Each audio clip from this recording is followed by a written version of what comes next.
Hi folks, Dave Waring here again with FitSmallBusiness.com and today's lesson of the day. In today's lesson we're going to continue our series on how to hire and manage with a look at the 7 steps anyone can follow to be a rockstar manager. So let's get started. At this stage of the game, you probably don't have time to put things on hold and go back to school to learn how to become a manager. Not to worry. In my experience, the education system and most other resources make management way too complicated. If you focus on the 7 steps we outline in this lesson, you'll be way ahead of most managers and will obtain rockstar manager status in no time. Step 1. Work on and not in your business.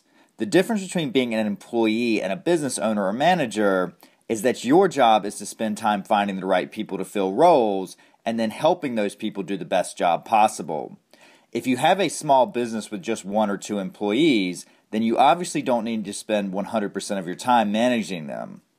However, you should still devise a plan and set aside specific time for bringing on new staff and developing your existing staff. If you do not have a specific plan and set aside specific times of the work week for staff management and development, then it will get pushed to the back burner by everyday tasks.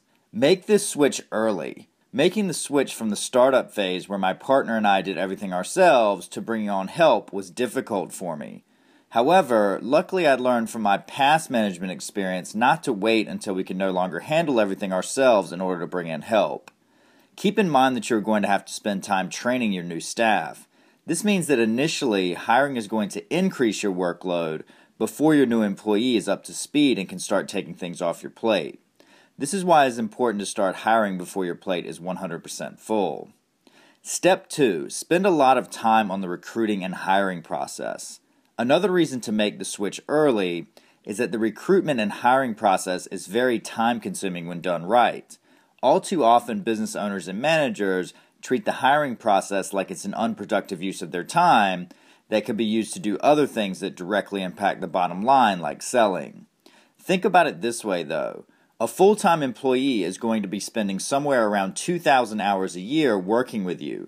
So even if you are spending a full week's worth of work on hiring an employee, that is only 2% of the time that employee is going to be working for you each year. For more on where and how to recruit top talent, see our article on the topic in the resources link below this video. Step 3. Have a clearly defined strategy. No matter how good the team, if they do not know where they are supposed to be going, then it is unlikely that they are going to get there. In addition to having effort wasted in areas that are not core to your business, the realization that a business owner or manager doesn't have a well thought out strategy is demoralizing to your employees. The opposite is also true, however. A well-defined strategy is extremely motivating. It keeps everyone on the same page and the team moving in the direction that you want them to go like a well-oiled machine. For more on how to put together a strategy for your business, see our article 10 Steps to a Successful Business Plan, which I've included a link to in the resources link below this video. Step 4. Have clearly defined goals for the company, team or teams, and each member of the team. The strategic plan is all about longer-term goals and the mission of the company. To reach those goals and execute on that mission, you also need short to medium-term goals. This is true for the company as a whole, as well as for each individual within the firm. For larger businesses, this may also include goals for specific teams or divisions within the organization. In our business, we have goals that we want each individual and the company to accomplish each week, quarter, and year. You want your goals to be aligned with your overall strategy and to be specific, measurable, attainable, relevant, and time-bound. Feedback is also taken much better when it comes in the context of progress towards goals.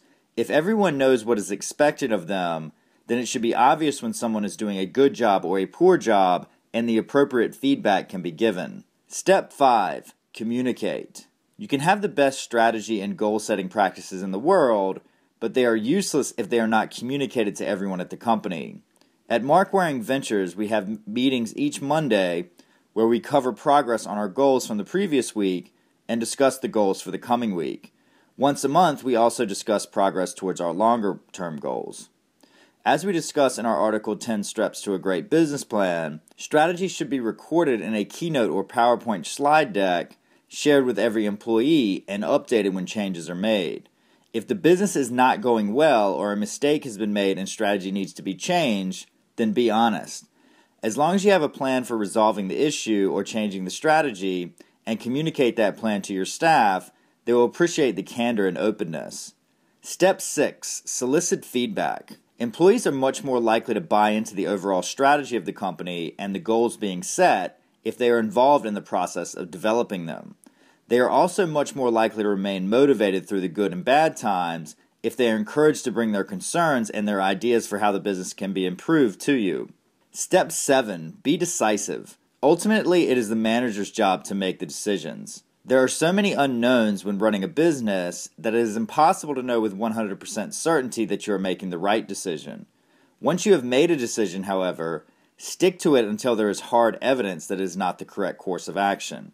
When that happens, reassess, communicate, and then choose the next course of actions. What questions do you have about management that we have not talked about in this lesson?